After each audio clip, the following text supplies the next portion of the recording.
안녕하세요. 전 30대 후반 서울에 사는 남성입니다. 결혼한 지 5년 정도 됐고 현재 딸아이 하나가 있어요. 전 현재는 아내가 운영 중인 쇼핑몰의 사장으로 일하고 있습니다. 사실 말이 사장이지 그냥 바지 사장이나 다름없긴 합니다. 실질적으로 운영은 다 아내가 하고 있고 모든 명의도 다 아내 앞으로 되어 있으니 말이에요. 아내와는 일을 하다 만났어요. 아내는 이미 잘 나가는 쇼핑몰을 운영 중인 사람이었고 전 거기서 모델들 사진을 찍어주던 프리랜서 사진작가였습니다.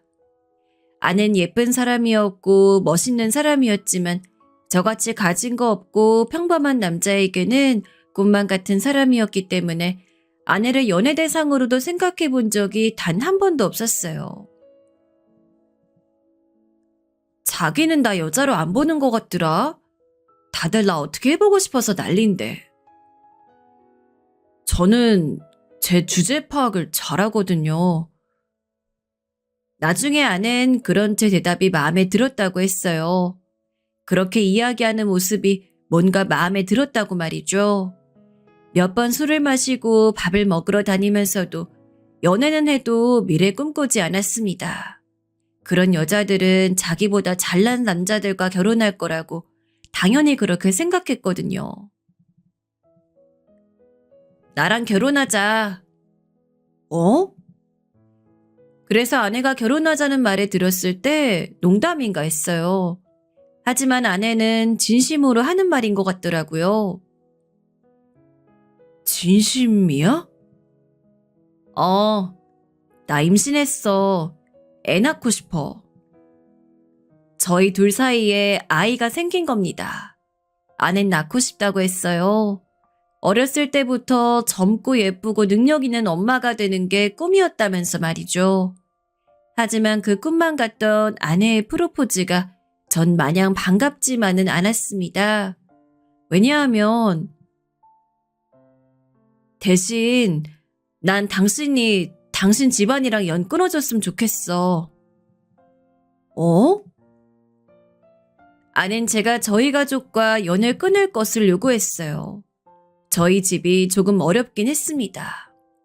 아버지가 일찍 돌아가시고 어머니가 저랑 누나를 힘들게 키우셨는데 그래서 아들인 저에게 조금 의지하셨어요. 둘이 데이트하고 있을 때 어머니에게 종종 전화가 왔었는데 사실 그때마다 아내가 불편한 티를 많이 내긴 했었거든요. 어떻게 부모 자식 간의 인연을 끊어? 뭐 호적을 파거나 그러란 말이 아니라 그냥 모른 척 살자는 거야. 명절이라고 내려가고 생일이라고 전화하고 찾아뵙고 그러지 말고 전화 자주 하지 말고 어디 외국에 아들 보냈다고 생각하시면 되잖아. 아낸 직접적으로 요구했습니다. 그리고 제가 그렇게 하겠다는 약속을 하지 않으면 자기는 아이를 혼자 낳고 그냥 혼자 살겠다더군요. 미혼모로 말이죠. 그냥 모른 척 하라는 거 아니고 자기 어머니 지금 사시는 집에서 조금 괜찮은 집으로 이사 가실 수 있게 내가 집 하나 얻어 드릴게. 그 정도면 어머니나 누나도 오히려 반가워하실 수 있어. 분명 아내의 그 제안은 다른 사람들이 보기에 엄청난 불효가 맞았습니다. 하지만 저는 고민이 안 될 수 없었어요. 전 미래가 그닥 보이지 않는 프리랜서 사진작가였고 저희 집은 가난했으니까요. 제 인생에 다시 없을 큰 기회였습니다. 그래서 누나를 찾아갔어요. 그러고는 사정을 다 말했습니다. 그래도 그건 아니야. 평생 안 보고 살다니. 그게 말이 돼? 그래도 엄마 조금 더 편한 집으로 가고 나도 인생 피는 건데. 엄마가 언제 더 좋은 집 바라셨어? 네 욕심에 지금 엄마를 버리겠다는 거잖아. 그게 어떻게 버리겠다는 거야. 그럼 버리는 게 아니고 뭐야. 누나는 결사반대했어요. 그리고는 절대 엄마한테도 말하지 말라고 했습니다. 하지만 그때의 저는 이 기회를 놓치면 평생 가난하게 살아야 할 거란 어떤 두려움에 사로잡혀 있었어요. 그래서 어머니에게 찾아가 다 이야기하고 저는 그러고 싶다고 말했습니다. 네가 그러고 싶다면 나는 괜찮다. 좋은 집 이사 가면 나도 좋지 뭐. 그래도 간간히 통화하고 또 손녀 사진도 나한테 보내주고 하면 좋겠구나. 누나는 제가 어머니에게 다 말했다는 사실을 알고 나서 정말 엄청나게 화를 내며 전화했지만 옆에서 어머니가 말리는 소리가 들렸습니다. 마지막으로 누나가 저에게 했던 말이 아직 잊히지 않네요. 넌 그냥 네 욕심 때문에 엄마 버린 쓰레기 새끼인 거야. 평생 그거 잊지 마라. 전 그렇게 아내와 결혼했습니다. 아는 약속대로 어머니가 이사할 수 있을 만큼의 돈을 저에게 줬어요.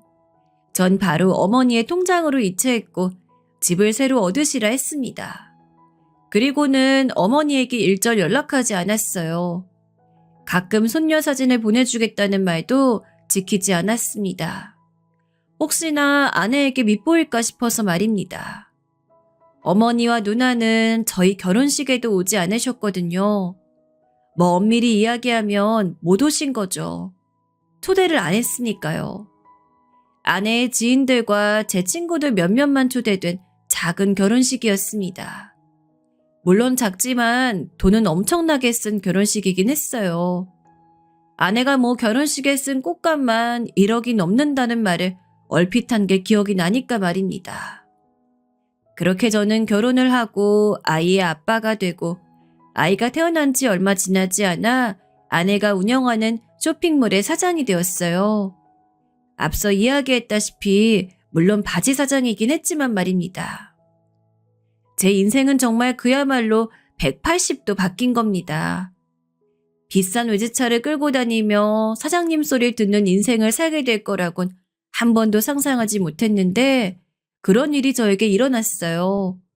친구들을 만나 아내 카드로 술을 살 때면 정말 한 몸의 부러움의 대상이 되었습니다. 야, 너는 진짜 무슨 복이냐? 전생에 나라를 구했다면 그게 너일 거다. 진짜 비결이 뭐냐? 나도 그런 여자 좀 만나서 인생 역전 좀 해보자. 이 자식 때깔 달라진 거 봐봐. 예전엔 누가 봐도 나 없어요. 나 얼굴에 쓰여 있었는데 이젠 머리부터 발끝까지 명품이다. 야, 그 시계는 도대체 얼마짜리냐? 친구들이 그렇게 말해줄 때면 정말 어깨가 하늘 높은 줄 모르고 솟았습니다. 세상을 다 가진 듯 행복했어요. 그래서 솔직히 어머니 생각도 나지 않았습니다. 그만큼 돈이 주는 희열은 정말이지 컸어요. 하은이 오늘 병원 갔다 왔다며? 근데 그냥 조금 체한 거래. 주사 맞고 약 먹고 지금은 자. 애가 체할 때까지 먹이면 어떡해. 아니, 평소에 먹던 정량 줬대. 시터가 딱 정량만 먹였다고 했어. 시터 당장 바꿔. 뭘 그 한 번으로 바꿔 또. 한 번? 우리의 문제에 한 번, 두 번이 어딨어. 당장 바꿔. 알았지? 알았어. 알아볼게. 당신 딸이라 생각하고. 내 딸이라고 생각을 왜 해? 내 딸이잖아. 그니까 그 마음가짐을 항상 되새기란 말이야. 가끔 보면 자기 딸 아닌 것 같이 무심하더라. 아내가 말실수한 듯 아차하는 표정을 지었지만 별거 아닌 것처럼 넘어가서 저도 별거 아니라 생각하고 넘겼습니다. 나라의 문제라면 평소에도 워낙 민감하게 반응하는 사람이라 그런가 보다 했어요. 하지만 그게 말실수가 아니었다는 사실을 금방 알게 되었습니다. 회사에 휴대폰을 놓고 온 걸 차를 한참 타고 가다 알게 되어 회사로 돌아갔어요. 제자리에서 휴대폰을 찾아 돌아가려는데 어디선가 말소리가 들렸습니다. 이 시간에 퇴근을 안 한 사람이 있나? 분명 제가 마지막으로 나왔는데 하는 말을 작게 중얼거리며 말소리가 나오는 쪽으로 다가갔어요. 말소리가 나오는 곳은 다름 아닌 회의실이었습니다. 그곳에서 정말이지 엄청나게 충격적인 이야기를 듣게 되었어요. 남편, 아직 모르는 거 확실하지? 하은이 내 딸인 거. 그 말을 듣는 순간 우뚝 하고 제 발걸음이 멈췄어요. 회의실 안에서 들려오는 그 남자의 목소리는 다름 아닌 저희 쇼핑몰 이사였습니다. 그는 저희 쇼핑몰 말고도 몇 개의 다른 쇼핑몰에 투자하고 이사 자리를 맡고 있는 남자였어요. 굉장히 부자의 인물도 좋은, 그리고 유부남이었습니다. 당연히 모르죠. 그리고 뭐 안다고 해도 어쩌겠어요, 자기가? 지금 누리고 있는 것들 포기 못할 거면 그냥 닥치고 있어야지 뭐. 그 정도 용기가 있는 사람도 아니고. 그 뒤로 들려오는 아내의 목소리와 아내가 하는 말은 더더욱 충격적이었습니다. 손이 떨려왔어요. 지금 이게 꿈인가 싶은 마음이 들었습니다. 한 번도 생각해보지 못한 일이었어요. 하은이가 제 딸이 아니란 사실은 말입니다. 그리고 알 일도 없어요. 멍청한 애 골라 결혼한 거잖아, 나. 좀 멍청하긴 하더라. 그니까 자기 부인이나 모르게 단속 잘해요. 우리 마누라도 멍청해. 부잣집에서 온실속 화초처럼 자란 사람이라 세상 물정이라곤 모르고 집안에만 틀어박혀 있고. 우리한텐 고마운 사람들이네. 아이고, 그러게. 그 뒤로도 계속해서 들려오는 그들의 말은 그야말로 충격 그 자체였습니다. 멍하니 서서 듣고 있다 안에서 나오려는 듯한 인기척이 들리자 저도 모르게 발이 움직였어요. 무슨 이유인지 몰라도 그 자리에 떠나야겠다는 생각밖에 없었습니다. 그리고 차 안에 앉아 운전도 하지 못하고 멍하니 운전대를 잡고 생각했어요. 물론 당장이라도 다 뒤집고 싶은 마음이 굴뚝 같았지만 나한테 왜 그랬냐 소리를 고래고래 지르고 싶었지만 아내의 말처럼 전 그 정도 용기가 있는 사람도 또 지금 누리고 있는 것들을 다 포기하고 그전과 같은 생활로 돌아갈 자신도 없었습니다. 얼마나 그렇게 운전대를 잡고 있었을까요? 저는 모르는 척하기로 결론을 내렸습니다. 나만 모른 척하면 여태 살았던 것처럼 그렇게 살 수 있는 일이라고 아무것도 포기하지 않아도 된다고 자신을 얼마나 세뇌시켰는지 몰라요. 아빠! 하지만 딸아이를 보는 순간 눈물이 나오더군요. 여태 제 딸이라 생각하고 진심으로 사랑했습니다. 그런데 제 딸이 아니라뇨? 정말 눈물이 났습니다. 딸아이를 껴안고 울었어요. 아빠, 어디 아파? 아니, 아빠 안 아파. 서럽기도 서러웠지만 이용당했다는 배신감도 들었어요. 하지만 그 와중에 가장 비참했던 건 그런데도 저는 그 사실을 따질 수도 심지어 아는 척을 할 수도 없다는 사실이었습니다. 그게 저를 가장 힘들게 했어요. 아내 앞에서 아무것도 모르는 척, 아무 일 없는 척 해야 한다는 사실을 말입니다. 하은이는? 제가 들어오고 얼마 뒤에 들어온 아내가 딸을 찾더군요. 재웠어. 하여간 지 아빠가 재우면 바로지 바로야. 내가 재우면 새벽까지 찡찡거리는데. 아내가 고개를 저으며 화장실로 들어가더군요. 그런 아내가 꼴 보기 싫다는 생각이 그때 처음 들었던 것 같습니다. 물론 처음에는 너무 힘들었어요.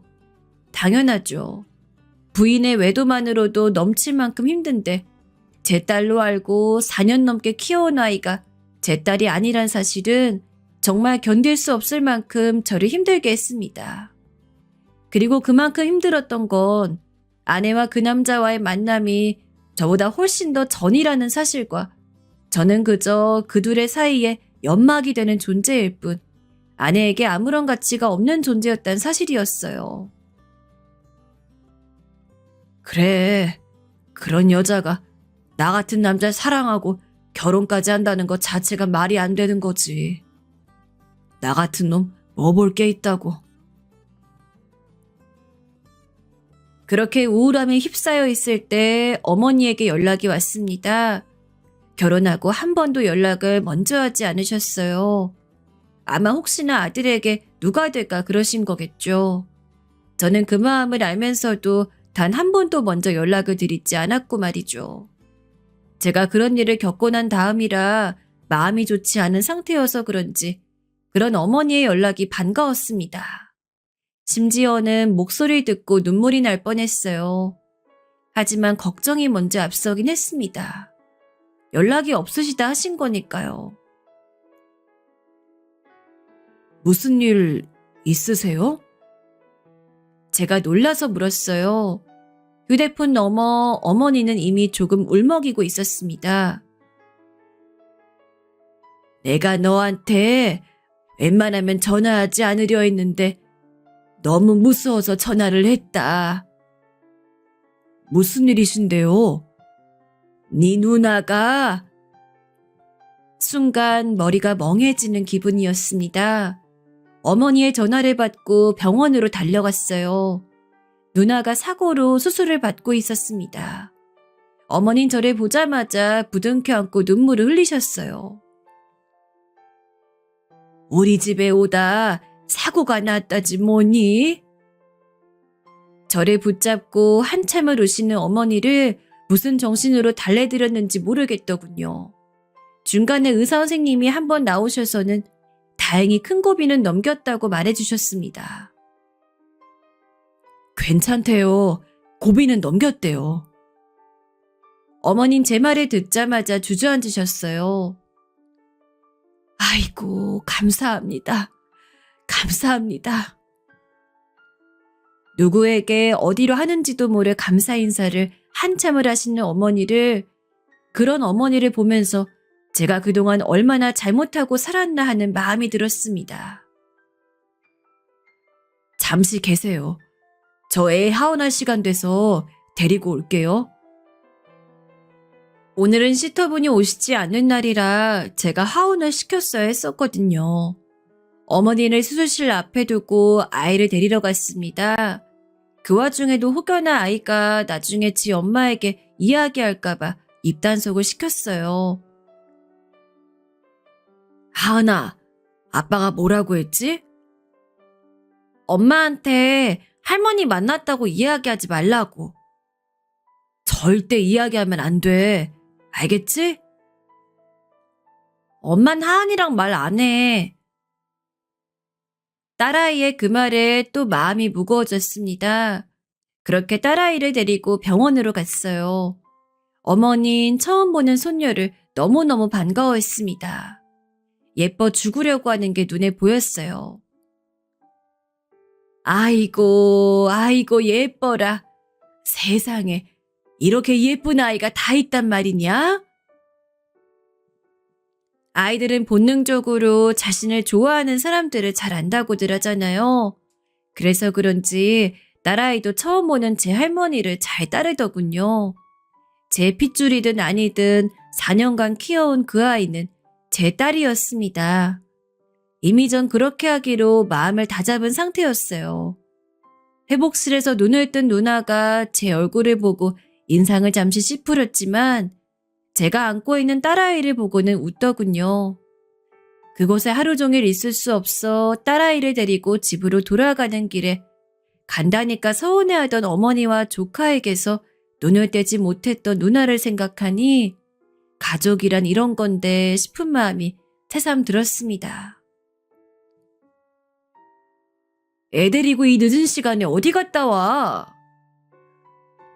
들어가자마자 인상부터 찌푸리고 소리를 지르는 아내의 모습을 보니 다시 괴로운 현실로 돌아오는 기분이 들었어요. 하은이가 아빠한테 과자 사달라 해서 그런 거야. 아빠한테 화내지 마. 저를 꼭 끌어안으며 그렇게 이야기하는 딸아이를 보며 아내가 고개를 절레절레 젓더군요. 하여간 지 아빠밖에 모르지. 그러고는 방으로 쏙 들어가 버렸습니다. 사실 아내와 저는 각방을 쓴 지 좀 됐거든요. 누군가 옆에 있으면 잠을 잘 자지 못한다는 아내의 말에 신혼이 지나자마자 그렇게 했었습니다. 지나고나 생각해보니 그냥 저를 사랑하지 않아 저에게 정이라고는 없어 그랬던 건데 싶은 마음이 들었어요. 어머닌 그날 이후로 종종 딸아이의 안부를 묻는 문자를 해오셨습니다. 그래서 가끔 문자로 하은이의 사진을 보내드렸어요. 어쨌든 그때의 저는 아내와 이혼할 용기도 없었을 뿐더러 딸아이가 저의 친딸이 아닌 걸 알게 되고 나선 더더욱 그럴 마음이 사라졌기 때문에 일단은 아내가 정한 규칙을 따르긴 했었어야 했습니다. 제가 제 가족과 교류하지 않겠다고 했던 그 규칙 말이에요. 그래서 어머니가 아이를 보고 싶어하는 마음을 노골적으로 비치셔도 사진만 보내줄 뿐 데려가거나 보러 오라거나 하는 말을 하지 않았어요. 그게 너무 죄송했지만 저는 참 용기가 없었습니다. 그러던 중 아내가 해외로 출장을 간다더군요. 유럽? 아이, 그러면 하은이 데리고 같이 나가자. 전에 하은이가 TV 보면서 에펠탑 보고 거기 가보고 싶다고 나한테 그랬었어. 제가 그렇게 말하자마자 아내는 화들짝 놀람과 동시에 정색을 하더라고요. 내가 일하러 가는 거지 놀러 가는 줄 알아? 아내의 그 반응에 제가 머쓱해져서 말을 덧붙였어요. 아니, 당신은 일하고 나랑 하은이는 여기저기 다니다 당신 일 끝나면 같이 여행하고 그럴까 한 거지. 당신 되게 팔자 좋은 소리 한다. 부인이 일하러 가서 잠도 못 자고 일할 동안 자긴 여행이나 돌아다니겠다는 소리가 나와? 해외 나가면 스케줄 빡빡해서 나 하루에 서너 시간도 못 자고 일하러 돌아다녀야 하는데? 알겠어. 미안해. 화내지 마. 제 사과에도 아내는 한참이나 속편한 소리 한다는 둥, 팔자가 늘어졌다는 둥, 인생 편해서 좋겠다는 둥 온갖 소리를 다 하더군요. 하지만 바로 다음날 출근해서 알 수 있었습니다. 아낸 그곳에 일하러 가지 않는다는 사실을 말입니다. 박 이사님이랑 같이 가시잖아요. 문 팀장이랑 가는 거 아니었어? 무슨 바이어 만나 투자권 이야기한다고 박 이사님이랑 꼭 가야 한다 해서 티켓 그렇게 예약했어요. 자기들끼리 가는 불륜 여행에 제가 따라간다고 했으니 그렇게 화들짝 놀라며 도리어 화를 냈던 겁니다. 이젠 화도 나지 않았어요.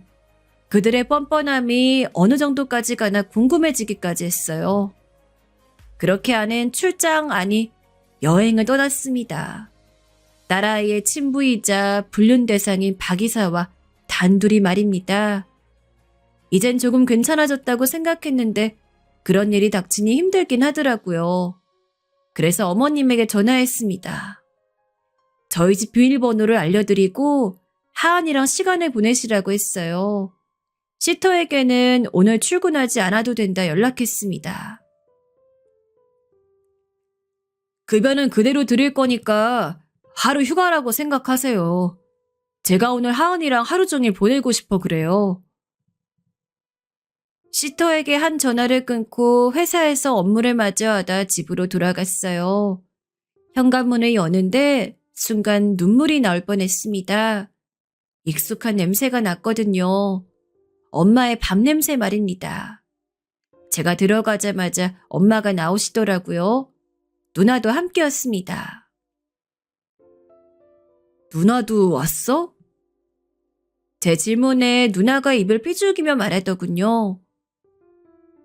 너 보러 온 거 아니야. 조카 보러 온 거지. 아무래도 딸아이가 눈에 많이 밟혔나 보더라고요. 정말 오랜만에 사람 사는 것 같은 날을 보냈습니다. 어머니가 해주신 밥을 먹고 하은이와 누나가 깔깔거리며 웃는 모습을 보고 자기를 너무 사랑해주는 사람들에게 둘러싸인 채 행복해하는 딸아이를 보는 이 모든 순간이 꿈과 같이 행복했어요. 그러다 문득 그런 생각이 들긴 하더라고요. 아내만 없으면 이런 삶을 살 수 있을 텐데 하고 말이죠.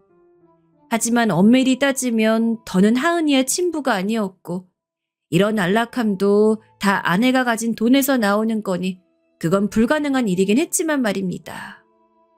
집으로 돌아가는 그 순간까지 어머니와 누나는 몇 번이고 손을 흔들고 있는 하은이와 저를 바라봤어요. 언제 또 볼 수 있을지 아쉬워하면서요. 집사람 몰래 종종 보여드릴 테니까 너무 아쉬워 마세요. 언제까지 그래야 한다니? 진짜 걔도 유난이다 유난이야. 애 앞에서 못하는 말이 없다. 애 엄마야. 누난 입을 삐죽였습니다. 그렇게 두 사람이 돌아가고 딸아이를 재우고 그 큰 집 거실에 앉아있는데 마음이 너무 허하더군요. 아까까지 웃고 떠들고 했던 시간이 마치 전생처럼 느껴지기도 했습니다. 오늘따라 유난히 이 집이 크네. 그 좋다고 느꼈던 집이 너무 크고 쓸쓸하게 느껴졌어요. 아내가 돌아오고 평소와 같은 날들을 보냈지만 그 전과 같이 행복함과 만족감을 느끼진 못했습니다. 사장님이라고 불러주는 직원들에게 어깨를 으쓱할 일도, 제가 몰고 다니는 차를 부러워하는 친구들에게 우월감을 느끼던 것들도 다 의미 없게 느껴졌어요. 당장이라도 아내와 이혼해도 아쉬울 게 없다 생각했지만 딸아이 때문에 그러지 못하겠다는 생각이 들더군요.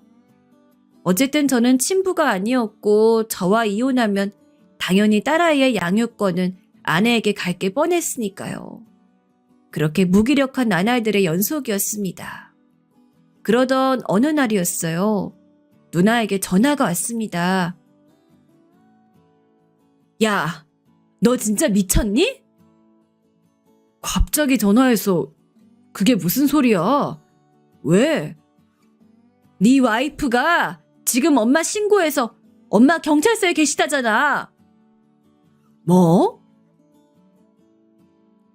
하들짝 놀라서 벌떡 일어났습니다. 누난 도저히 회사 밖을 나올 수 없어 지금 발만 동동 구르고 있는 듯 했어요. 낮 시간대였거든요. 전 직원들에게 잠시 급한 일이 생겼다고 말한 뒤 회사를 나와 어머니가 계시다는 경찰서로 향했습니다. 그리고 그곳에는 정말 어머님과 딸아이 아내가 있더라고요. 이게 지금 무슨 일이야? 내가 묻고 싶은 말이야. 왜 당신 엄마가 우리 집에 버젓이 앉아있는 걸 내가 봐야 해? 알고 봤더니 어머니가 저와 손녀딸이 너무 보고 싶으셨던 나머지 낮 시간대면 아내가 없을 거로 생각하고 잠시 오신 거라고 하더군요. 제가 좋아하는 반찬을 해서 들고 말이죠. 내가 미안하다. 그냥 너 좋아하는 반찬만 두고 하은이 얼굴만 잠깐 보고 가려고 했는데. 아무리 그렇다고 무단침입을 하시면 어떡해요? 가만히 보고 있던 경찰이 어이가 없다는 듯 한마디 하더군요. 아니 근데 며느님은 시어머니인 줄 확인했으면 신고를 취소하시든 돌아가시든 해야지. 뭘 처벌까지 바라세요. 말이 시어머니지 얼굴 한번 제대로 본 적 없는 남인데요. 전 제 집에 남이 허락 없이 함부로 들어온 거 절대 용납 못해요. 처벌 제대로 해주세요. 그렇게 말하는 아내의 모습에 정말 오만정이 다 떨어진다는 게 이런 감정이구나는 마음이 들더군요. 그나마 남아있는 정마저 정말 다 떨어지는 기분이 들었습니다. 그리고 그 순간 아내의 얼굴이 소름이 끼쳤어요. 너무 화가 나는 마음을 누르고 아내에게 다가갔습니다. 나랑 나가서 이야기 좀 해. 당신이랑 할 말 없어. 당신도 각오해. 내 허락 없이 무슨 짓을. 그렇게 이야기하는 아내의 팔을 꽉 잡았습니다. 아내가 놀란 얼굴로 저를 바라보더군요. 그래, 미안해. 그니까 일단 나가서 이야기 좀 하자고. 여기 하은이도 있잖아. 아마 아내는 그렇게 단호하게 이야기하는 저의 모습을 처음 봤을 겁니다. 그래서 그랬는지 아무 말 없이 따라 나오더군요. 우리 집 비밀번호를 알려줬어? 내 허락 없이? 그래, 그건 내가 미안해. 근데 당신 몰래 계속 만나거나 그랬던 게 아니고 최근에 누나가 교통사고로 수술을 받을 일이 있어서 그때 정말 처음 만났어. 결혼하고서. 근데 그때 엄마가 하은이 보시고 너무 보고 싶어 하셨어서 한두 번 보여드린 게 다야. 믿어줘. 그게 만약 사실이라고 해도 집에 허락 없이 들어온 건 절대 용서 못해. 여보, 시끄러. 당신도 쫓겨나는 수가 있어? 그렇게 말하고는 다시 경찰서로 들어가더군요. 그 순간 아내가 저를 어떤 취급을 하고 있는지, 저에 대해서 어떻게 생각하는지 너무 확실하게 깨달았습니다. 아내는 저를 사람 취급을 하고 있지 않았어요. 결국 어머니는 벌금을 내셔야 했습니다. 아내는 끝까지 어머니의 처벌을 원했거든요. 경찰도 혀를 내두를 정도로 말이죠. 어머니는 정말 저에게 수십, 수백 번을 사과하셨어요. 혹여 아들에게 누가 될까 걱정하시면서요. 그 일을 겪으며 저는 결심했습니다. 저와 저희 가족을 인간이하에 취급을 하며 무시하고 보란듯이 다른 남자와 불륜 중인 아내를 용서할 수 없었어요. 복수를 하기로 마음먹었습니다. 바지 사장이었지만 전 아내 쇼핑몰의 사장이었어요. 아내 회사의 크고 작은 비리들을 많이 알았습니다. 아내는 중국에서 떼어온 단가 2, 3천 원짜리 티셔츠를 택가리에서 가격을 20배 이상 올려 팔았으며 핸드메이드도 핸드메이드가 아닌 제품들이 거의 다였고 옷의 소재들도 다 속이고 있었거든요. 그래서 마진을 상당히 많이 남겨먹고 있었습니다. 일단은 그 모든 자료를 모았어요. 그리고 회사 돈을 함부로 썼던 모든 자료도 모았습니다. 횡령으로 걸 수 있을 만한 모든 것들을 말이죠. 그리고 SNS로 마켓을 열어 카드 결제는 받지 않고 세금 신고도 하지 않은 것들에 대한 자료까지 싹 다요. 모아놓고 정리해보니 정말 한 트럭이더라고요. 이걸 다 터뜨리면 아내는 정말 한 방에 망하고 또 징역도 살 수 있을 만큼의 범법 행위들이었습니다. 하지만 저는 거기서 끝낼 생각이 없었어요. 아내가 가진 재산 중에 제가 빼돌릴 수 있는 것들은 하나둘 빼돌렸어요. 제 앞으로 해놓은 차명 계좌 같은 것들이 있었는데 그 계좌 안에 있는 돈들을 옮겨놓고 세금 문제로 제 앞으로 해놨던 집 하나를 부동산에 내놔 팔았습니다. 그리고 차도 한 대 팔았고요. 평소라면 금방 걸렸을 수 있지만 그 즈음 안에는 그 박이사와 더 자주 붙어 먹었기 때문에 거기에 온 정신이 팔린 상태였었어요. 그 박이사란 사람이 다른 어린 여자가 또 생겼나 보더라고요. 질투와 뺏길 수도 있다는 불안감에 아내는 평소보다 더 노골적으로 박이사를 찾았습니다. 직원 중에 눈치채지 못한 직원이 없을 정도로 말이죠. 전 아내에게만 복수할 생각이 없었기 때문에 아내에게 복수할 준비를 다 끝내놓고서는 그 이사의 아내를 찾아갔습니다. 박희주 씨 남편분이시라고요? 네. 그 이사의 아내는 이미 다 알고 있다는 얼굴로 나와서 제 이야기를 하나도 놀라지 않은 얼굴로 들었습니다. 그러고는 말했어요. 저도 이혼하려고 남편 몰래 준비하고 있어요. 여자가 한둘이 아니라서 증거도 차고 넘치고요. 근데 제가 위자료를 더 받으려면 그쪽 딸이 저희 남편 딸이란 증거가 필요한데 그것까지 까도 괜찮겠어요? 조금 망설여졌지만 어차피 밝혀질 진실이라면 또 그들을 확실하게 보내야 제가 딸아이의 양육권을 온전히 가질 수 있을 것 같아서 그러겠다고 했습니다. 좀 알아봤는데 아내가 아이를 양육할 수 없는 상태가 되면 아무리 친부가 따로 있어도 법정 아빠인 저에게 양육권이 우선시 된다 하더라고요. 그렇게 모든 준비가 끝났습니다. 이제 터뜨리기만 하면 됐어요. 하지만 막상 실행하려고 하니 조금 망설여지는 부분이 있긴 하더라고요. 이러나 저러나 몇 년간 같이 살았던 아내였고 제가 사랑하는 제 딸의 엄마이긴 했으니 말입니다. 그래서 아내에게 물었습니다. 그냥 평범하게 남들처럼 살면 안 돼? 하은이 잘 키우면서 가족이랑도 보면서 남들처럼 다른 가족들처럼 우리도 그렇게 지낼 수 있잖아. 제 말을 들은 아내가 픽 비웃더군요. 그렇게 살아서 이런 것들 계속 누릴 수 있을 것 같아? 당신 같은 사람들만 있으면 발전이 없는 거야. 그리고 내가 왜 당신 가족들이랑 가족처럼 지내야 하는데? 그렇게 수준 떨어지는 사람들이랑? 혹시 당신도 나랑 같이 사니까 나랑 같은 급이 된 것 같고 그래? 착각하지 마. 당신 여전히 지금도 내가 버리면 다시 밑바닥에서 그전처럼 살아야 하는 인간일 뿐이야. 왜 그렇게 자꾸 선을 넘고 주제 파악을 못하는 말을 하는 거야? 그러고는 제 얼굴도 보기 싫다는 듯 자신의 방으로 들어가 문을 쾅 하고 닫더군요. 아낸 그렇게 마지막 기회마저 날려버렸습니다. 전 그 다음 날부터 바로 계획했던 복수를 실행해 나가기 시작했습니다. 우선은 소비자들이 바로 피해를 본 부분부터 폭로했어요.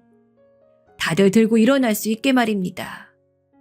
사실은 택가리한 원가 2, 3천 원짜리 티셔츠고 자체 제작이 아니라는 것과 소재를 속여서 가격을 올려 팔았다는 것을 인터넷에 자료 쫙 첨부해 올렸습니다.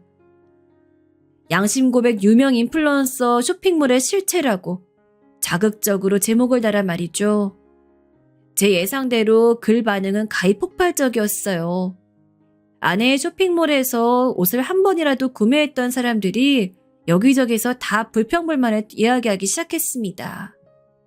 어쩐지 한 번 빨고 나면 못 입었다는 둥, 소재가 너무 구려서 만져보고 놀랐다는 둥, 이런 이야기를 고객 게시판에 쓰면 글이 소리 소문 없이 지어졌다는 둥 하는 이야기들이 불처럼 번졌어요. 매출은 3분의 1, 아니 4분의 1로 줄어들었습니다. 사과하지 않고 버티던 아내가 자기의 인스타에 장문의 사과문을 썼어요. 구구절절 잘못했고 정말 죄송하고 앞으로 그러지 않겠다는 반성의 글이었습니다. 화가 많이 난 소비자들과 그래도 반성한다니 용서해주잔 소비자들이 싸우고 있을 무렵 전 두 번째 카드를 꺼내들었습니다. 바로 아내가 뒤에서 소비자들을 욕했던 사내 채팅방의 내용들이었어요. 원래 저런 골빈 애들은 개돼지라 시간 지나면 금방 잊어버려. 무시해. 쇼핑몰에서 고작 4, 5만 원짜리 티셔츠로 품질 어쩌고 하는 인생들. 한심하지 않나? 난 조도 안 입는다. 편을 들어주던 소비자들마저 돌아서고 아낸 정말 온 인터넷에서 욕을 먹기 시작했습니다. 유포자와 함부로 욕을 하는 사람들을 고소하겠다는 뜻을 발표했지만 수그러들지 않았어요. 누구야? 누구냐고? 대체 누구야? 아내가 사무실에서 집기들을 집어던지며 소리를 고래고래 질렀습니다. 저는 그 모습을 몰래 휴대폰으로 찍었어요. 여차하면 풀려고 말이죠. 매출은 그야말로 10분의 1로 줄었습니다. 일하던 회사 직원들이 다 나가고 살던 사무실까지 내놔야 하는 상황이 왔어요. 그쯤 되니 아낸 자신이 정말 망했다 싶었는지 더더욱 박 이사에게 매달렸습니다. 그리고 박 이사는 그걸 받아주는 듯 했고 말이죠. 어차피 몇 년 좀 조용히 있다 사람들의 기억에서 잊힐 때쯤 다시 투자받아 다시 나올 생각이었을 거예요. 그래서 더더욱 박 이사에게 집착했을 거고요. 하지만 저는 그 순간만을 기다렸어요. 아내가 이제 터질 게 다 터졌나 하고 생각하는 순간. 그 순간 말입니다. 아내의 공금 횡령 자료와 마켓을 열었던 상품들을 현금으로만 받고 세금 신고하지 않은 것들을 일목요연하게 정리해 인터넷에 올렸어요. 또 한 번 난리가 났습니다. 조용해지던 소비자들이 다시 들고 일어나 괘씸하다며 사기죄로 단체 소송을 진행했어요. 소재를 속여 판 건 명백한 사기가 분명했으니까요. 그쯤 되니 박 이사도 더 이상 아내를 커버쳐줄 능력이 안 되는 것 같더라고요. 아내에게 이별을 구한 것 같았습니다. 우연히 두 사람의 대화 내용을 들었거든요. 나한테 하은이 있는 거 알지? 너 숨겨둔 딸 있다고 내가 만천하에 까발리면 어쩔 건데? 아, 그럼 나만 죽는 줄 알아? 너는 뭐 지금 미혼이냐? 너도 유부녀잖아. 너도 바람나서 딴 남자를 남편이라고 속이고 천하에 쌍년 되는 거야. 너도 죽어. 이 개자식아, 나를 이렇게 버려? 어차피 너도 나 돈 보고 만난 거잖아. 난 너한테 해줄 만큼 해줬어. 뭣도 없는 년 이만큼 누리게 줬으면 고맙다고 절은 못할지언정 어디서 화를 내? 내가 너 가만히 둘 줄 알아? 가만히 안 두면 네가 뭘 할 수 있는데? 뭘 할 건데? 아! 아내는 너무 화가 나서 어찌할 바를 모르겠다는 듯 크게 소리를 질러댔습니다. 박 이사가 자리를 떠나고 아내는 회사 안에 있는 집게들을 다시 던지며 소리를 지르기 시작했어요. 어떤 새끼야! 어떤 새끼가 나를! 그땐 아직 유포자가 잡히지 않은 상태였기 때문에 아내는 누가 자신의 이 치부를 다 까발렸는지 알지 못했습니다. 소비자들의 고소가 진행되고 탈세와 횡령에 대한 조사가 진행될 동안 세간의 관심이 꺼지지 않도록 제가 그 전에 아내가 직원들에게 갑질하며 욕하는 영상 몇 개를 더 풀었어요. 아내는 정말 갑질녀, 사기녀가 되어버렸습니다. 초범이고 전적도 없는 사람이라 원래라면 벌금이나 그냥 집행유예 정도 나올 사안이 본보기를 주자는 차원에서 징역형이 나왔어요. 아내의 재산은 내지 않은 세금만큼은 나라의 환수가 되었고 나머지는 사기죄로 소송을 건 소비자들에게 돌아갔습니다. 아내 앞으로 남은 재산은 거의 없었어요. 물론 제가 제 앞으로 돌린 것들을 제외하고 말입니다. 그즘 최초 유포자에 대한 조사 결과가 나왔지만 제가 해외 서버를 우회해서 자료들을 올렸기 때문에 아는 해외 IP로 더 이상 출처를 알 수 없다는 결론만 들을 수 있었습니다. 그리고 저는 아내에게 이혼 소송을 걸었습니다. 소송장을 아내가 받았을 때쯤 아내를 면회갔어요. 당신 너무한 거 아니야? 내가 이렇게 힘들 때 나를 이렇게 버려야겠어? 나 하은이 엄마야. 당신 하은이 엄마인 거 모르는 사람 있어? 내 덕에 그동안 많이 누리고 살았잖아. 그런데 빈털털이 됐다고 이렇게 하루아침에 조강지쳐 버리는 거 너무하지 않아? 자기야, 다시 한번 생각해봐. 나 이제 자기밖에 없는 거 알잖아. 그리고 자기 앞으로 되어 있는 재산, 그것도 다 내 거잖아. 그건 위자료로 받을게. 무슨 위자료? 하은이 내 딸 아니잖아. 그 말에 아내가 멈칫하더군요. 정말 놀란 듯 보였습니다. 내가 모르는 줄 알았어? 박 이사랑 결혼 전부터 그렇고 그런 사이였고 나는 그저 이용당할 연막에 불과했다는 거? 미안해 여보. 근데 나 이제 진짜 당신이랑 하은이만 보고 살 수 있어. 당신도 하은이 예뻐했잖아. 원래 나은정보다 기른정이 더 큰 거잖아. 하은이 내 딸이야. 그니까 하은이 우리 딸이야. 아니, 내 딸이야. 아내는 그게 무슨 소리 난 얼굴로 저를 바라보더군요. 하은이, 내가 키울 거야. 당신이랑 이혼하고 내가 하은이 잘 키울 거야. 내 앞으로 되어있던 재산들 물어줘야 할 것들 물어주고 남은 것들 정리해서 하은이랑 살 집 정도는 얻을 수 있을 것 같으니까 거기서 하은이랑 나랑 둘이 살 거야. 그니까 이혼을 하겠다는 이야기야? 진짜 나를 버리겠다고? 잘못을 한 건 당신이고 난 그걸 용서할 수 없어. 용서할 생각도 없고. 그렇다고 남의 딸을 혼자 키운다고? 내 딸이라니까? 당신 딸이 아닌데 당신이 키우는 게 말이 돼? 하은이 내 딸이야. 당신이 그 안에서 뭘 할 수 있는데? 한 번도 엄마 노릇 안 하다가 이제 와서 그러지 말고 진짜 소송 가기 싫으면 조용히 합의해. 아내는 뭔가 생각하는 듯 하더군요. 잠깐. 혹시 당신이야? 그러고는 뭔가 깨달았다는 듯 되물었습니다. 뭐가? 전 시치미를 뗐고요. 당신이 이 모든 걸 다 터트린 사람인 거야? 전 아내의 말에 가만히 아내를 보고 있었어요. 대답하지 않고 말이죠. 그래. 그러면 다 말이 되네. 내부 사정을 이렇게 잘하는 사람이 몇 명 안 되는데 나는 왜 당신을 의심 못했지? 아내의 그 말에 제가 피식 웃었어요. 그리고 작게 대답했습니다.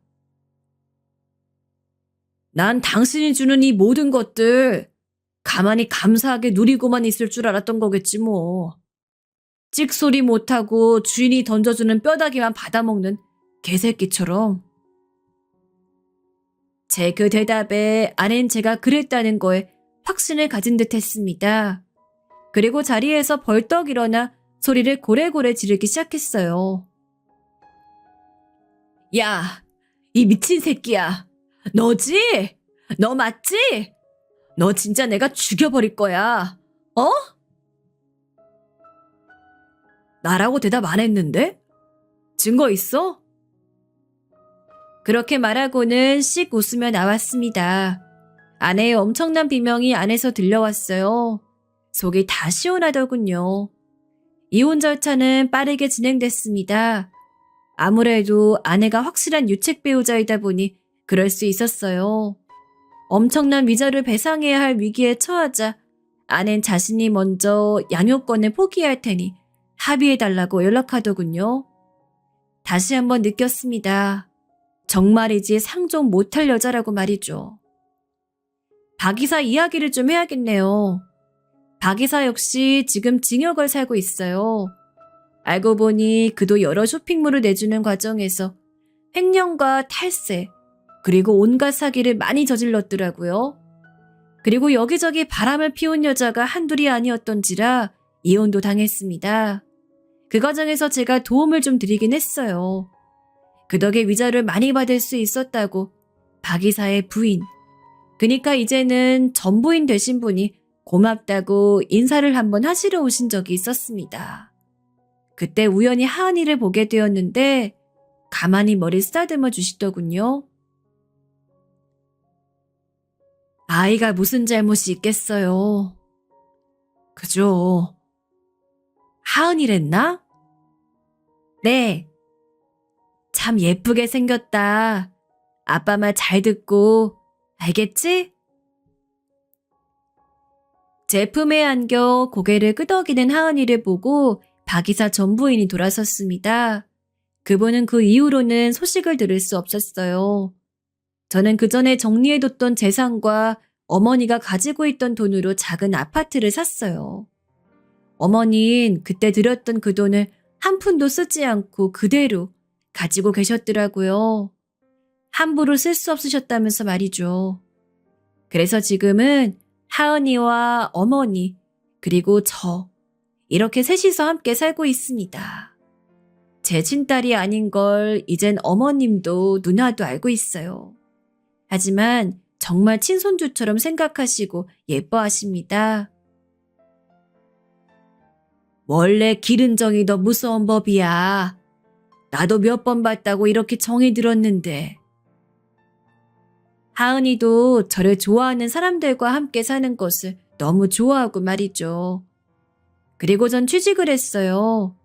물론 바지 사장이었지만 잘 나가는 쇼핑몰의 사장이었던 경력이 쓸모가 있긴 하더군요. 크진 않았지만 이제 막 점점 인기가 생기고 있는 쇼핑몰에 경력직으로 취직할 수 있었습니다. 거기서 아내의 쇼핑몰을 운영하며 배운 노하우들과 실수하거나 놓쳐선 안 될 것들을 공유해가면서 능력을 인정받으며 일하고 있어요. 다행히 제가 들어오고 나서 매출이 쑥쑥 느는 바람에 성과급도 받았고 말입니다. 제 능력을 인정받으며 정당하게 보상받는 거. 그것만큼 행복하고 성취감 있는 일이 또 없는구나 하고 느끼고 있어요. 아내는 금방 징역을 살고 나왔습니다. 큰일이긴 했지만 초범이고 어떻게 보면 탈세도 사기도 이미 보상하고 한수해 갔기 때문에 오래 살 죄는 아니긴 했어요. 아내는 나오자마자 박이사 찾아갔던 것 같습니다. 하지만 그도 망했다는 걸 확인하고 자신에게 정말 미래가 없구나 생각했을 거예요. 그리고 그 다음에 찾아온 사람은 다름 아닌 저였고 말이죠. 내가 용서해 줄게. 참 뻔뻔하죠? 용서라뇨? 뭘 용서해 준다는 거야? 난 당신한테 잘못한 게 없는데. 잘못한 게 없어? 당신이 나 망하게 만든 거잖아. 당신이 나 하루아침에 빈털터리로 만들었잖아. 그게 왜 내 잘못이야? 당신이 여태 잘못 산 탓이지. 당신이 저지른 죄야. 남 탓하지 마. 아내는 더 하고 싶은 말이 많아 보였지만 참는 듯 했습니다. 나 다시 금방 재기할 수 있어. 나 정도 유명세면 더 그렇다니까? 그니까 여보, 나 용서해주고 이번에 우리 다시 시작하자. 어? 예전처럼 그렇게 살 수 있어. 당신도 남의 돈 벌어먹고 사니까 힘들지? 그 큰 집에서 작은 집 사니까 답답할 거 아니야. 전 아내의 말을 가만히 듣고 있다 픽 웃었습니다. 아내가 왜 웃냐는 얼굴로 저를 바라보더군요. 난 지금 내가 정당하게 일한 만큼 버는 게 좋아. 그리고 많지 않아도 제법 벌고 있고. 전에 그 큰 집은 사람 냄새 안 나 쓸쓸했는데 지금은 집에 들어가면 어머니 하은이가 기다리고 있다 반겨주고 맛있는 집밥 냄새도 나고 이제야 사람 사는 것 같다. 난 지금이 훨씬 행복하기 때문에 과거로 돌아가고 싶은 생각 정말 단 하나도 없어. 그니까 재기하고 싶으면 당신이 당신 힘으로 혼자 해. 어차피 나 같은 거 별로 필요로 하지도 않았었잖아. 제 그 말에 아내는 도저히 이해할 수 없다는 표정을 지었습니다. 한참을 저를 설득해도 제가 꿈쩍도 하지 않자 마지막엔 욕을 하며 돌아섰어요. 두고 봐. 난 다시 일어설 테니까. 그때 가서 빌면서 다시 살자고 해도 소용없어. 아내는 하은이 안부를 한 번도 묻지 않았어요. 그 사실이 정말 치가 떨렸습니다. 그리고 또 얼마간의 시간이 흘렀네요. 아내는 SNS도 열심히 하고 유튜브도 열심히 하고 또다시 쇼핑몰도 열었지만 욕 말고는 그 어떤 관심도 받지 못했어요. 그 누구도 아내의 옷을 사주지 않았고 아내에게 광고를 주지 않았습니다. 금방 다시 재기해서 다시 예전처럼 살 거라던 아내의 꿈은 역시나 꿈에 불과했어요. 아직 굉장히 열심히 뭔가 하는 듯 보이지만 한번 돌아선 민심은 다시 얻기 힘든가 보더라고요. 사실 아직도 밉긴 하지만 그래도 제 딸의 엄마인 만큼 아주 망가지진 않았으면 하는 마음이 큽니다. 그래서 언젠가는 정신 차리길 바라고 있어요. 그게 하은이를 위해서도 좋은 일이니까요. 저와 저희 어머니 그리고 하은이는 아주 잘 지내고 있습니다. 하루하루가 행복하게 말이에요. 분에 맞지 않는 것을 욕심내고 바라다 불행해 본 적이 있어 그런지 지금 누리고 있는 것들에 너무 만족하며 지내고 있어요. 이게 행복이지 싶습니다. 오늘 하은이가 피자를 먹고 싶다고 문자를 했더라고요. 그래서 집에 들어가는 길에 사가려고 합니다. 요즘 먹고 싶은 게 많아져서 큰일이에요. 어머님 클 때라 괜찮다고 하는데 몸에 좋지 않은 음식들은 적당히 먹었으면 좋겠거든요. 긴 이야기 들어주셔서 감사합니다. 제 이야기가 다른 사람들에게도 뭔가 깨닫고 도움이 되는 부분이 있었으면 좋겠네요. 항상 건강 유의하세요. 안녕하세요. 한 많은 아줌마입니다. 저 같은 인생을 사신 분이 있을까요? 사연을 들어보면 기막힌 사연들을 많이 접할 수 있었지만 저 또한 인생에 우여곡절이 많았기에 뒤처지지 않는다고 생각합니다. 자랑은 아니지만 아무도 없는 세상에 혼자 덩그러니 놓여있는 심정이어서 제 이야기 좀 들어주십사 여기에라도 사연을 보냅니다. 생각해보면 딸에게는 처음부터 제대로 된 부모 노릇을 해주지 못했던 것 같습니다. 남들은 다 엄마 아빠 사랑받으며 좋은 것만 먹고 입어도 모자랄 노릇이었는데 제 딸은 오직 제 아래에서만 자랐거든요. 다 제가 남자를 잘못 만난 탓이었어요. 대학교에서 만난 남자친구였던 딸아이 아빠는 학과에서 무척이나 인기가 좋은 사람이었습니다. 게다가 어딜 가나 바르고 단정한 모습으로 저를 포함한 여학생들 사이에서도 참 괜찮은 남자람 소문이 돌고 있었죠. 그런 사람이 제가 마음에 든다며 연애를 하자고 했을 땐 정말 세상을 다 가진 것 같았습니다. 저와 남자친구가 손을 잡고 다니면 학과의 여자친구들은 대놓고 표현은 안 해도 저를 부러운 눈으로 쳐다보는 듯 했죠. 연애하는 내내 정말 행복했습니다. 이전에도 몇 번 연애를 해본 적은 있었지만 성인이 돼서 처음 만나는 남자친구였어요. 하지만 주변의 다른 친구들에게 남자친구 이야기를 들을 때마다 내 남자친구는 맨날 연락이 안 돼. 난 좀 더 자주 보고 싶은데 만나자고 하면 주말에 보면 안 되겠냐는 등 어떻게든 미루려고 난리더라.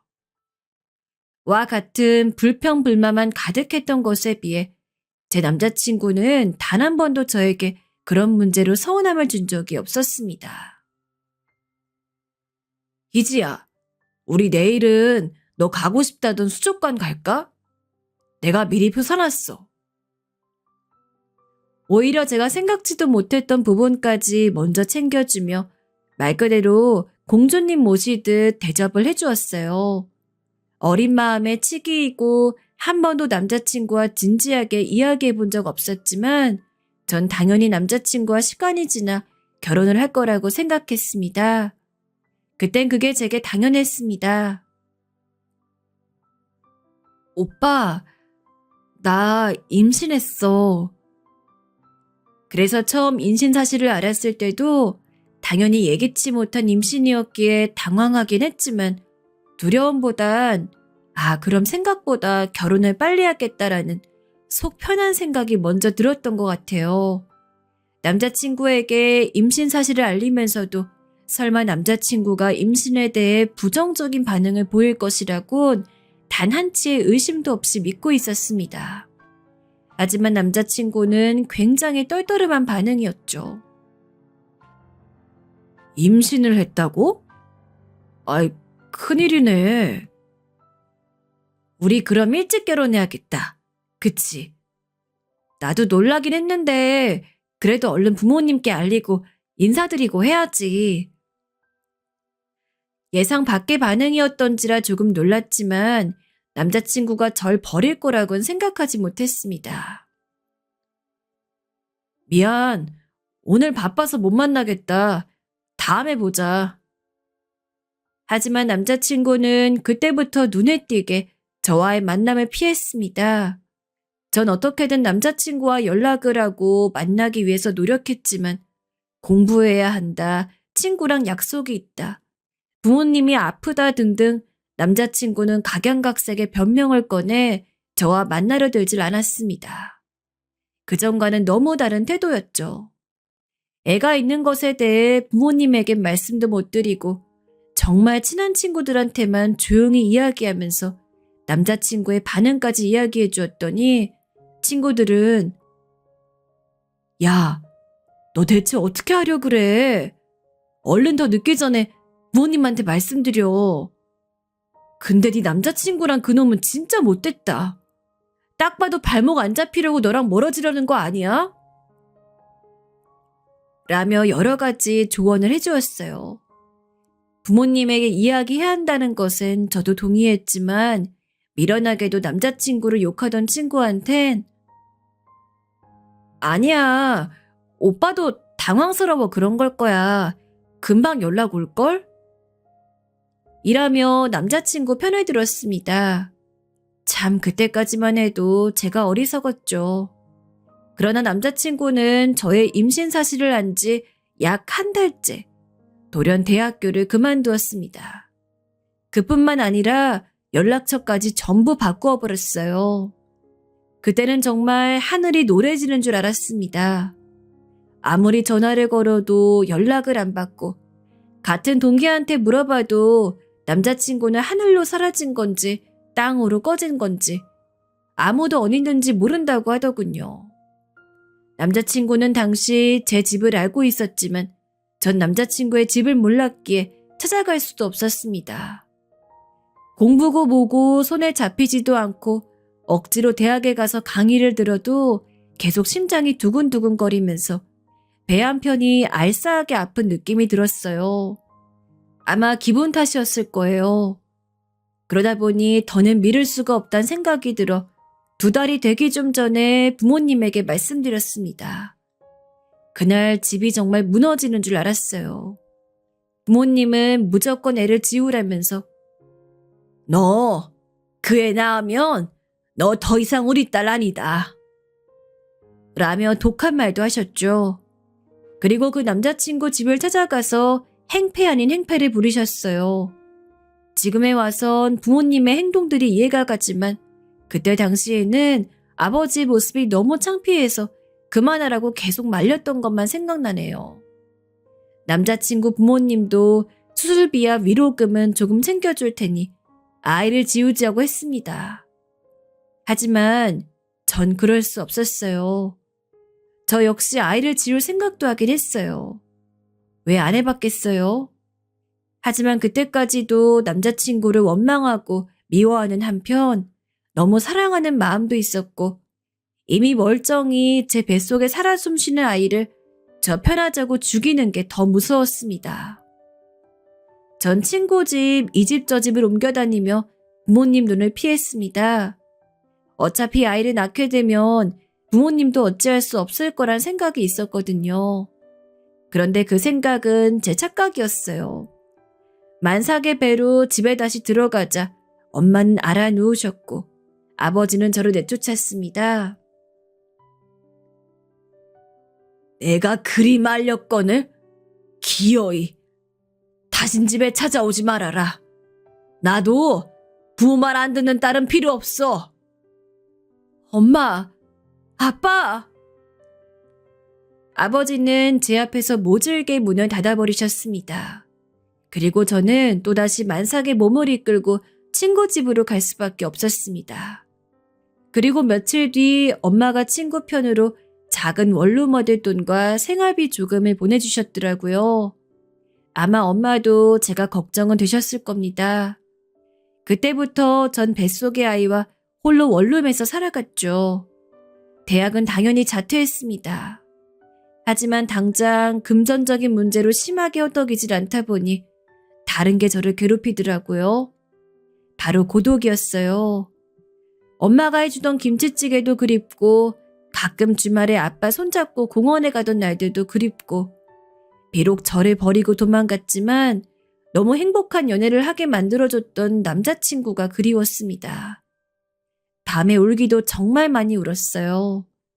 원래도 외로움을 많이 타는 성격이긴 했지만 정말 이 땅 아래 이제 더 이상 내 편이 없구나라는 감정을 실감하다 보니 숨이 턱 막히는 것 같고, 그나마 그때 제가 버텼던 건 친한 친구 한 명 때문이었습니다.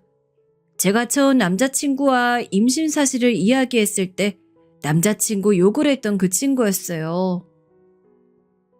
희지야, 너 애 낳으면 꼭 나한테 연락해. 그래서 그런지 우스운 이야기지만 출산을 위한 진통을 겪을 때도 문득문득 그 친구가 생각이 났을 정도였죠. 제가 가장 약하고 힘들 때 저에게 관심을 보여준 친구여서 그랬던 것 같아요. 아무튼 고난의 시간을 견디며 10개월을 딱 채우고 저는 딸을 품에 안을 수 있었습니다. 애를 낳고 나니까 뭔가 허무하기도 하고 허탈하기도 하고 묘하기도 하고 참 이상한 기분이었어요. 몸조리를 대충 하고 나서 친구에게 전화를 걸자 친구는 나도 육아는 잘 모르지만 너 언제든지 하소연하고 싶은 거 있고 그러면 우리 집 와. 나 혼자 사니까 편하게 놀러와도 괜찮아. 라며 제게 너무도 큰 호의를 베풀었습니다. 솔직히 애를 낳을 거라고 결심했고 실제로 낳긴 했지만 당시 제 나이가 22살이었어요. 애엄마가 되기에는 준비도 안 되어 있었는데 친구가 그런 저에게 유일한 숨쉴 구멍이 되어주었습니다. 미정아, 나 놀러 왔어. 우리 딸도 데리고. 어머, 얘가 네 딸이야? 너 닮아서 그런지 너무 귀엽다. 아유, 이뻐라. 고생 많았지. 얼른 여기 앉아. 같이 차 마시자. 친구도 자기 시간을 가지고 싶을 테니 자주 가진 않았습니다. 처음 애를 낳고 소개해주기 위해 한 번 가고 그 이후부터는 한 달에 많아야 3번 정도 친구네 집에 갔어요. 하지만 친구 덕분에 기댈 곳이 생긴 건 좋았지만 그 외적으로 현실적인 문제가 저를 너무 힘들게 했습니다. 아직 갓난애기인 딸을 두고 일할 수가 없었던 거죠. 모아둔 돈은 점점 떨어져만 가고 욕심 아닌 욕심이지만 저야 라면만 끓여 먹고 산다 치더라도 딸아이만큼 맛있는 거 먹이고 예쁜 옷 입히고 싶었는데 맛있는 음식이랑 예쁜 옷은커녕 당장 끼니를 때울 밥을 살 돈조차 없어져 가고 있었던 거죠. 그러던 어느 날 참다 못해 엄마를 찾아갔습니다. 엄마는 저와 딸을 보자마자 무척 놀란 기색이었어요. 엄마는 아버지가 저를 볼까봐 일단 집 밖으로 데리고 나와 근처 공원에 가선 어째 지내는지 여러 가지를 물어보셨습니다. 엄마 앞이라 그런지 저도 마음이 놓여 그만 엉엉 울며 너무 힘들다고 말했어요. 아휴, 그러니 애 낳지 말라 했잖아. 일단 이 돈으로 버티고 있어. 엄마가 다달이 돈 붙여줄 테니까 알겠지? 아이 잘 먹이고. 엄마가 있기에 너무도 다행이었습니다. 엄마는 정말 그날부터 꼬박꼬박 돈을 보내주셨고 덕분에 저도 아기도 행복하게 지낼 수 있었어요. 하지만 그 행복도 오래가지 못했습니다. 아버지에게 들킨 건지 어느 날부터 돈이 뚝 끊기고 말았습니다. 친구도 제 상황을 알긴 했지만 걔도 돈이 없는 처지라 제게 빌려줄 수도 없었지요. 정말 비참한 생활의 연속이었습니다. 아이는 배고프다고 울어대지 전 일을 나갈 수가 없지. 가게 수십 곳을 전전하며 애 없고 일할 수 있는 곳을 알아봤지만 그 어디에서도 저를 써주려 하지 않았어요. 그때 마침 친구가 쉽게 돈 벌 수 있는 방법이 있다며 어느 날 저를 부르더군요. 내가 잘 아는 오빠가 있는데 그 오빠 차에만 타면 돼. 그럼 돈 벌 수 있어. 너 한번 해볼래? 지금 돈 급하잖아. 정말 친구의 말처럼 친구 아는 오빠의 차만 타면 돈을 벌 수가 있었습니다. 처음엔 몰랐지만 하다 보니 알게 되었습니다. 이건 바로 보험 사기였습니다. 일부러 신호위반하는 차량이나 음주운전하는 차량을 상대로 고의로 사고를 내는 그런 사기요. 변명을 하자면 나이도 너무 어렸었고 살려면 뭐든지 했어야 했거든요. 한마디로 세상 물정을 몰랐던 거죠. 망설임도 있었지만 딸을 생각하면 저는 차에 타는 쪽을 선택했습니다. 그렇게 몇 번 죄의식 없이 보험 사기를 치다 보니 꼬리가 밟히게 되었어요. 처음 꼬리가 밟혀 경찰서에 가자마자 가장 먼저 생각난 건 저희 딸아이였습니다. 이제 우리 딸은 어떻게 되는 건가? 이 일을 선뜻 받은 제 자신이 너무 원망스러웠고 자책도 컸습니다. 결국 그 일로 전 교도소를 다녀왔어요. 철창 안에 갇힌 신세가 되다 보니 그제야 제 인생이 나락으로 떨어졌다는 걸 몸소 느낄 수 있었습니다.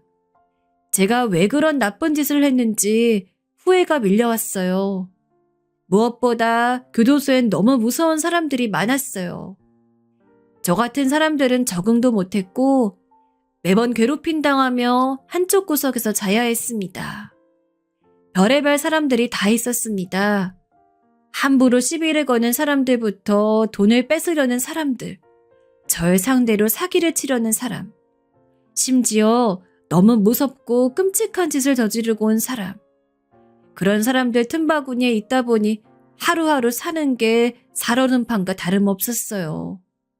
제가 살다 온 세상이 얼마나 안전하고 편안한 세상이었는지 저절로 알게 되더군요.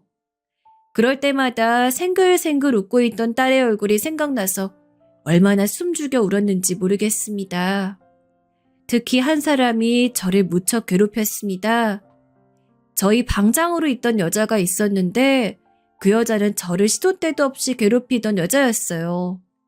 금융사기로 들어온 여자였는데 텃세가 심했고 왜 그런지 모르겠지만 유난히 절 마음에 들어하지 않았어요. 제 눈빛이 마음에 들지 않는다나 뭐라나. 제 걸음걸이 하나까지 지적하면서 말도 안 되는 이유들로 저를 괴롭히곤 했습니다. 심지어 그 여잔 금융사기를 크게 치고 와 피해자들도 많았는데 그것에 어떤 죄의식도 못 느끼는 듯 매일같이 자기가 어떤 사기를 얼마를 벌었고 하는 이야기들을 자랑 삼아 늘어놓곤 했습니다. 으유, 돌대가리들. 어떻게 그 뻔한 수법들을 모르는지 속아 넘어가는 게 너무 웃겨 죽겠더라니까.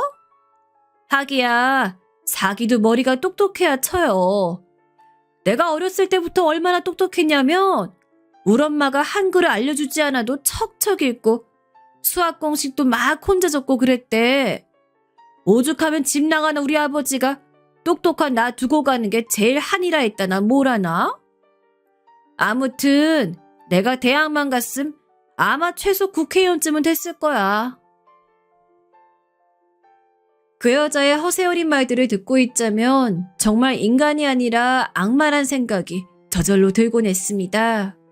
그 여자는 피해자들을 향해 멍청하단 말을 서슴지 않았고 다음에 교도소에서 나가면 크게 한탕 칠 거란 말과 함께 계획들을 구구절절 늘어놓았습니다.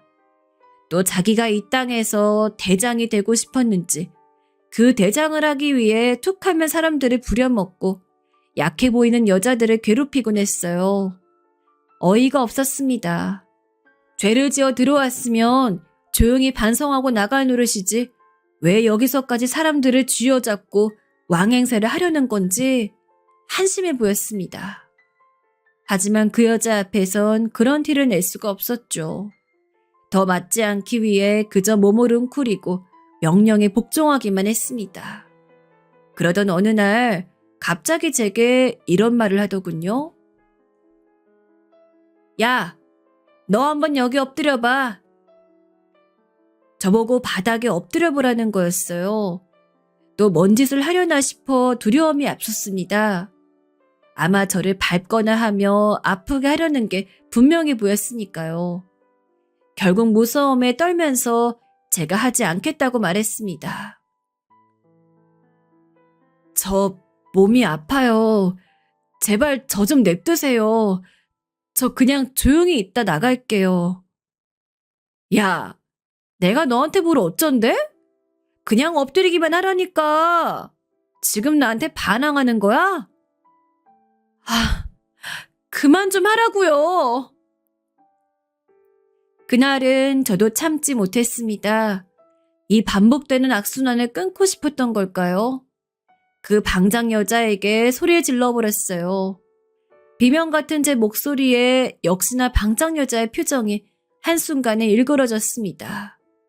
얼굴색마저 불그락 푸르락 변하더니 그 다음은 더 쓸 수가 없어요.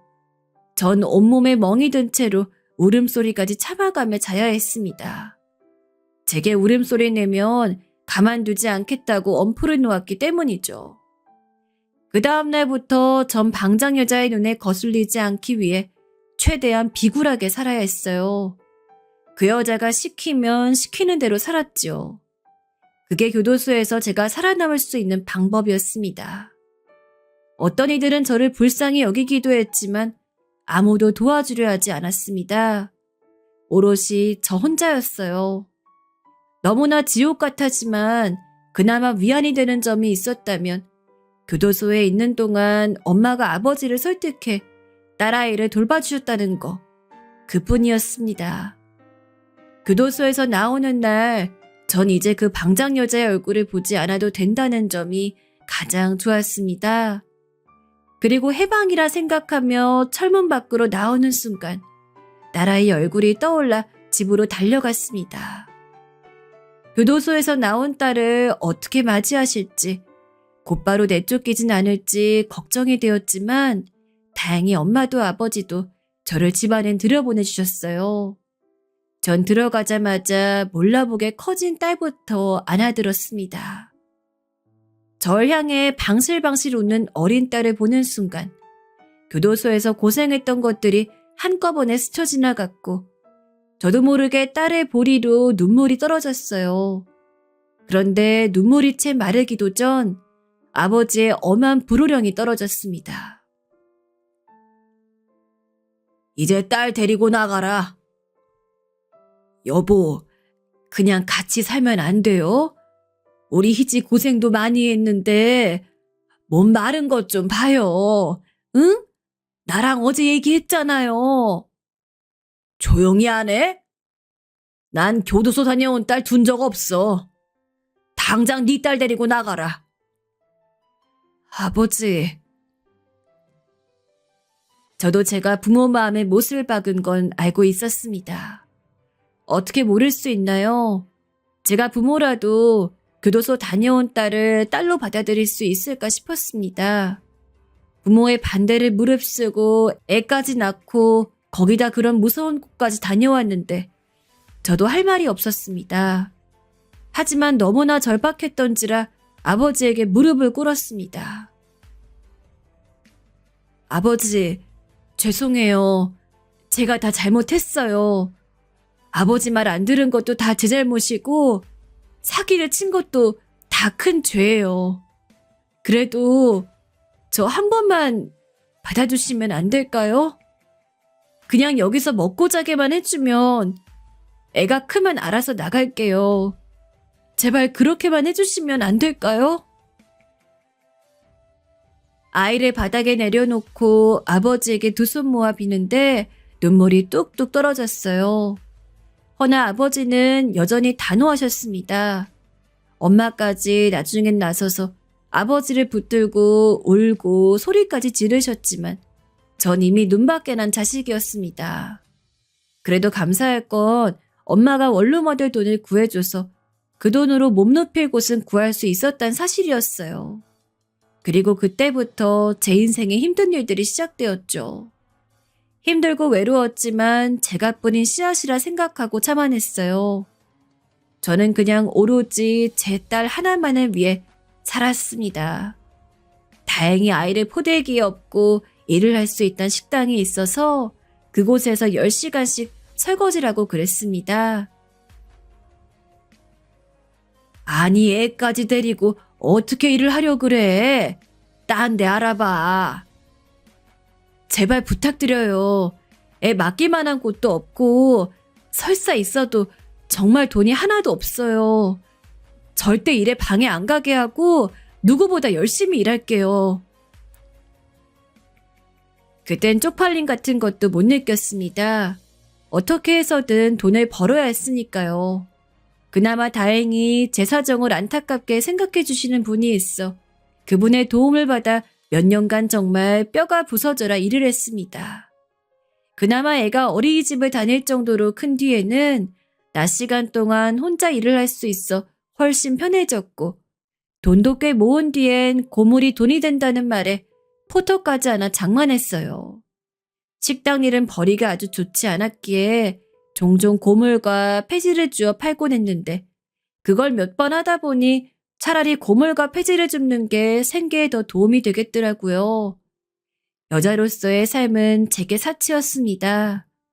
성인이 되고 얼마 안 돼서부터 전 여자가 아닌 엄마로서 살아야 했으니까요. 다행인 점 하나 있다면 딸이 너무나도 어른스럽다는 것이었어요. 중학교에 가고 나서부턴 엄마, 내가 꼭 엄마 호강시켜줄게. 라며 그 어린애가 코피가 터질 때까지 공부해서 제가 엄마 호강보다 네 건강이 우선이야 라고 말릴 정도였으니까요. 매학기 성적표를 가져오면 무조건 1등급, 성적은 늘 전교권이었습니다. 당연히 딸아이가 무리할 만큼 공부를 하는 건 바라지 않았지만 한편으론 이렇게까지 저를 위해 열심히 한다는 게 너무 기뻤어요. 그리고 제 호강은 둘째치고 부디 제 딸은 저를 닮지 않아 대학 가서 건전한 연애도 하고 친구들도 많이 사귀고 평범한 대학 생활을 즐기다가 나중에 좋은 곳에 취직해서 저보다 훨씬 행복하게 살기를 바랬습니다. 어쩌면 저는 제가 못다 이룬 것들을 제 딸에게 바랬는지도 몰라요. 하지만 아이 있으신 부모님들은 다 아실 겁니다. 내 자신의 행복보다도 자식이 행복한 것이 배 이상은 크게 와닿는다는 것을요. 딸이 그렇게 열심히 사니 정말 몸이 너무 힘들어서 오늘 하루만 쉬고 싶다 라는 간절한 마음이 드는 순간에도 딸 생각을 하면서 밭을 나갔어요. 딸아이는 공부도 열심히 하는 한편 교우관계도 좋은지 종종 친구들과 함께 집으로 왔는데 아빠 없이 자란 티 하나 없이 무리의 중심이 돼서 친구들과 지내는 걸 보면 표현은 안 했지만 괜히 제 가슴 한구석이 벅찬 느낌이었습니다. 엄마, 나 합격했어.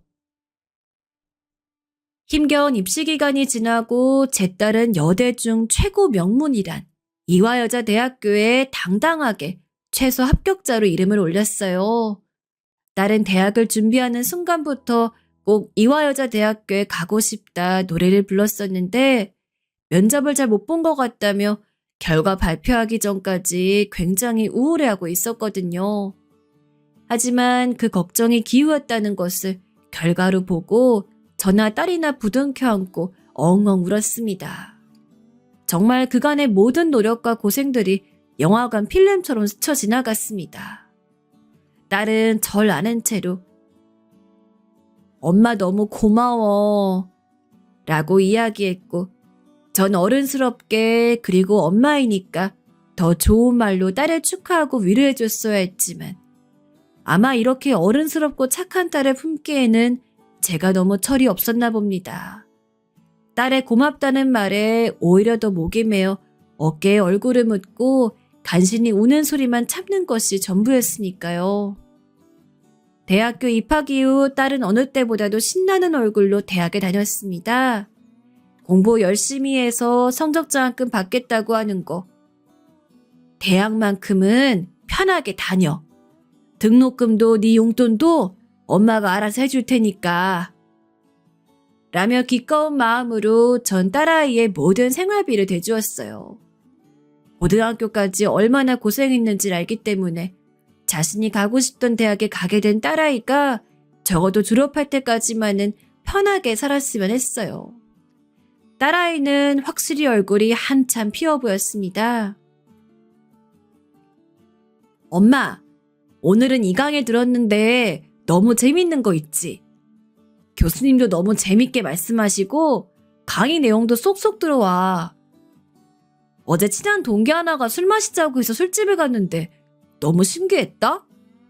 사람들도 많고 시끄럽고 그런 데는 처음 가봐.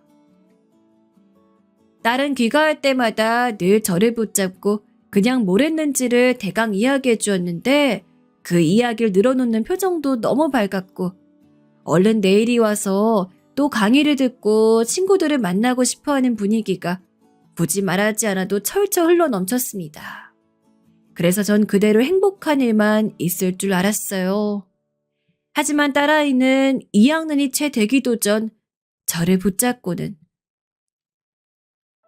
엄마, 미안해. 나 임신했어. 라는 청천벽력과 같은 소리를 했습니다. 입학 초반에 미팅으로 만난 남자친구와 사고를 친 모양이었어요. 그러고 싶지 않았지만 저절로 과거에 제가 겹쳤습니다. 정말 제 모든 게 사라지는 기분이었습니다.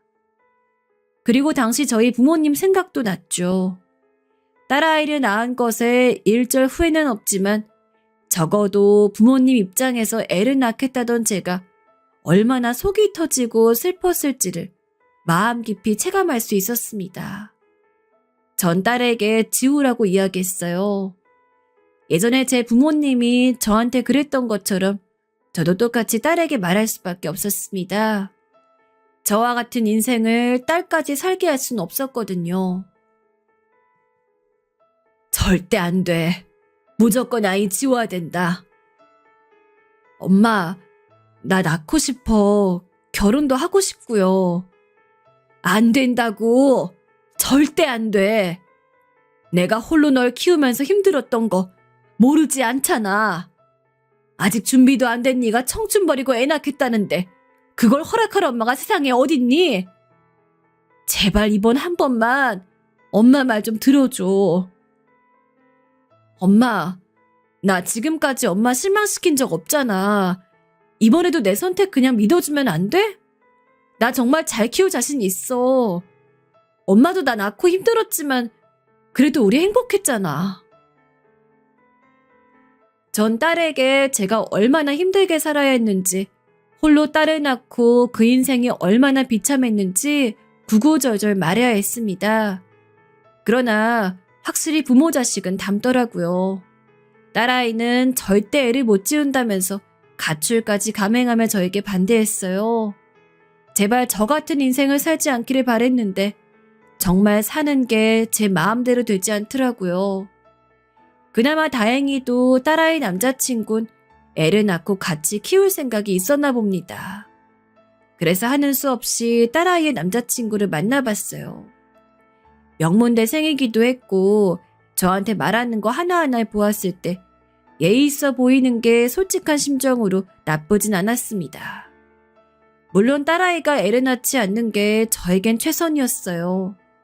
하지만 딸은 애를 지우는 쪽으로는 전혀 생각하지 않았고 이대로 시간이 지나면 배가 불러올 거였기 때문에 저는 결정을 해야 했습니다. 곰곰이 생각하던 어느 날 딸아이 남자친구가 저를 찾아왔습니다. 딸아이 남자친구는 제게 무릎을 꿇었고 진심 어린 목소리로 호소했어요. 어머님, 제가 못나서 이런 짓 섣부르게 저지르고 말았어요. 하지만 저 따님 진심으로 사랑하고 있고 결혼한다면 행복하게 해줄 자신 있습니다. 전 대학 졸업하고 바로 취직을 할 계획이고 그러기 위해 지금 열심히 취업 준비를 하고 있는 상황입니다. 부족하지만 허락해 주신다면 어떻게든 잘 사는 모습 보여드릴게요. 부탁드립니다, 어머님.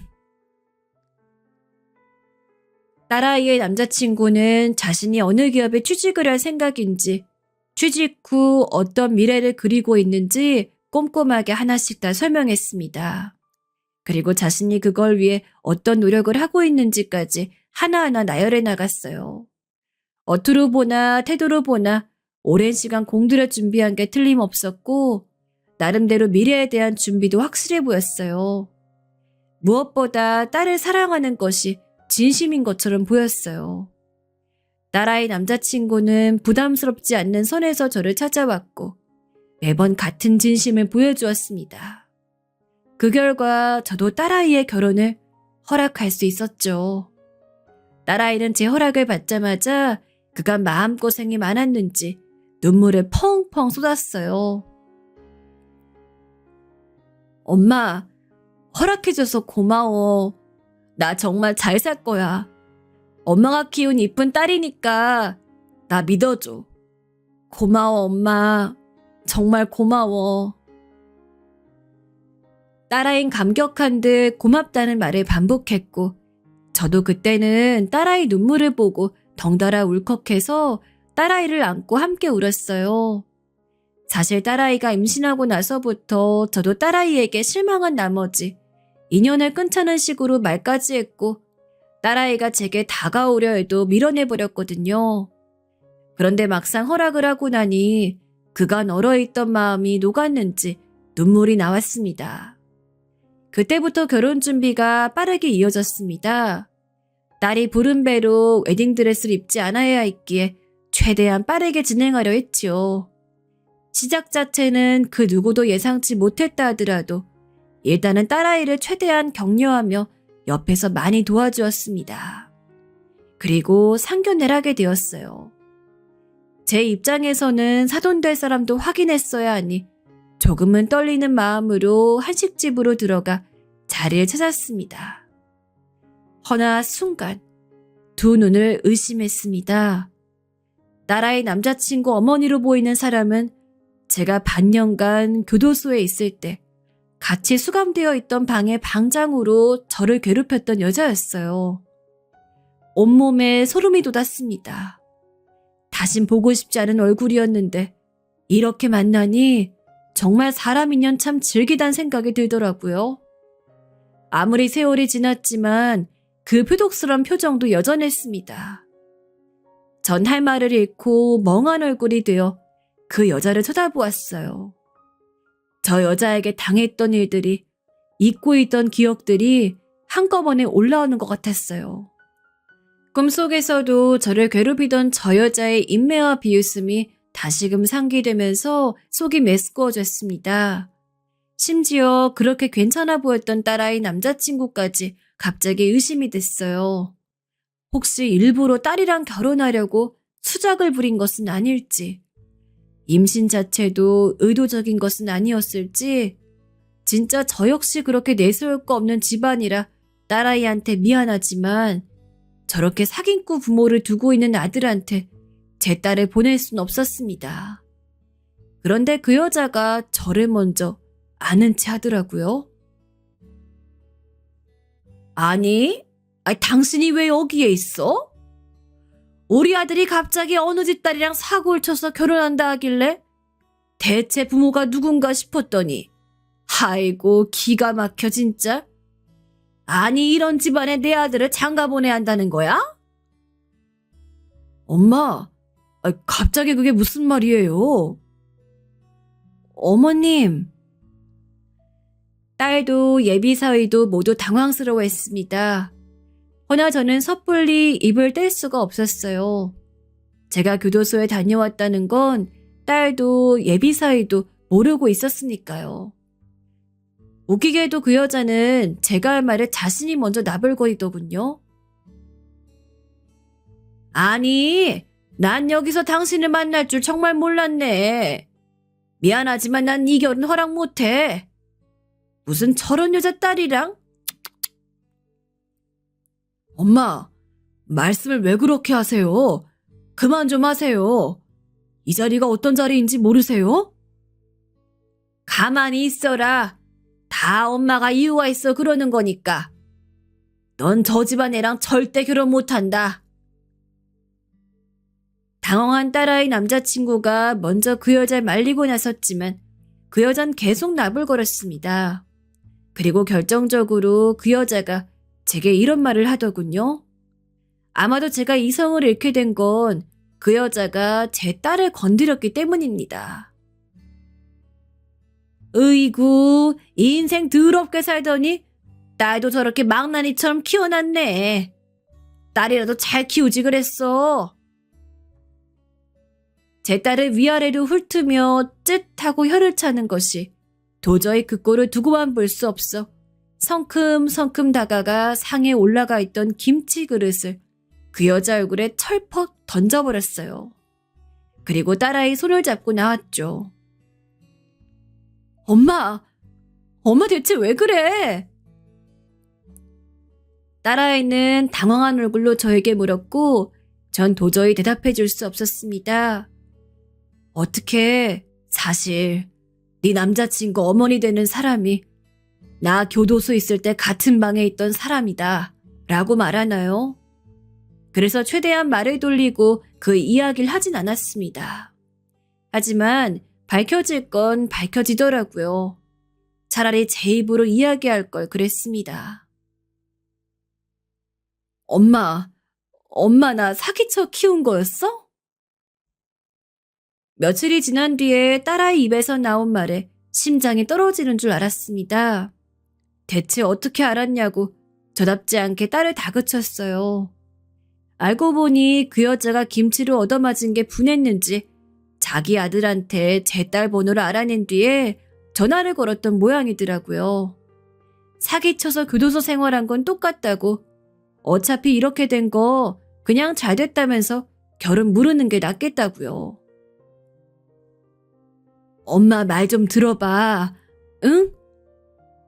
엄마, 어떻게 지금까지 이 사실을 숨겼을 수 있어? 아니, 이해할 수 있어도 안 할래. 화내지 말고 이야기 좀 해보자, 우리. 어? 됐어. 다 필요 없어. 나 집 나갈 거고 이제 다시 엄마 안 볼 거야. 나 찾지 마. 결혼도 엎어졌어. 다 끝났다고. 그날 정말 얼마나 울었는지 모르겠습니다. 하지만 그러면서도 내심 금방 다시 돌아올 거란 생각이 있었던 것 같았어요. 하지만 딸아이는 몇 달 동안을 집에 돌아오지 않았습니다. 딸아이가 다니던 학과까지 찾아가서 물어봤지만 휴학 신청을 했다고 하더라고요. 그 누구도 딸아이와 연락이 되지 않았습니다. 평소 딸아이가 자주 가던 음식점, 거리, 매일같이 돌아다니기도 했지만 아무래도 딸은 동네를 떠나 멀리 가 있는 것 같았어요. 만약 애를 지우지 않았다면 지금쯤 시기상 애를 낳고도 남았을 텐데 대체 어디서 혼자 끙끙 앓고 있을지 너무 걱정이 되어 매일 밤마다 딸아이가 꿈에서 피눈물을 흘리며 나왔습니다. 제가 어떻게 했어야 하는 건지, 이제 어떻게 해야 다시 딸과 만나 용서를 빌고 함께 살 수 있는 건지, 멍청하고 자격이 없는 엄마라 그런지 그런 것조차 생각하기 쉽지 않았어요.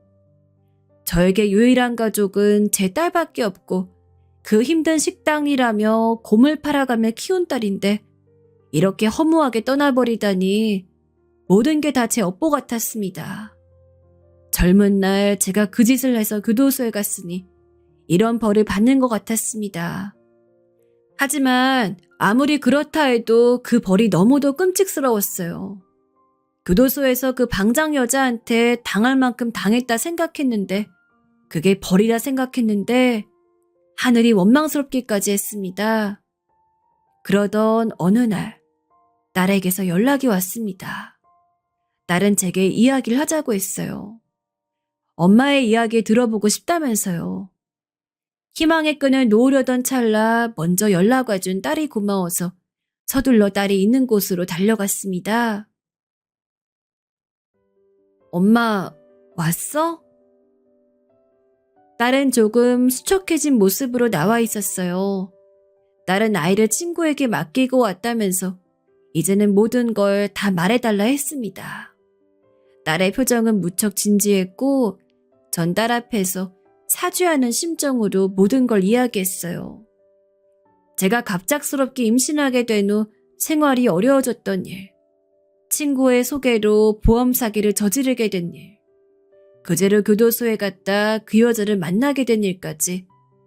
딸은 제 이야기를 듣는 동안 아무런 말을 하지 않고 그저 묵묵히 듣기만 했습니다. 그리고 이야기가 다 끝난 후엔 한숨을 조금 쉬더니 예상치 못한 한마디를 했어요. 저를 용서하겠다고요. 사실상 엄마가 용서를 구해야 할 사람들은 피해자들이지만 엄마가 내 용서를 바란다면 그러겠다고요. 저는 그 말을 듣자마자 딸의 손을 잡고 엉엉 울었습니다.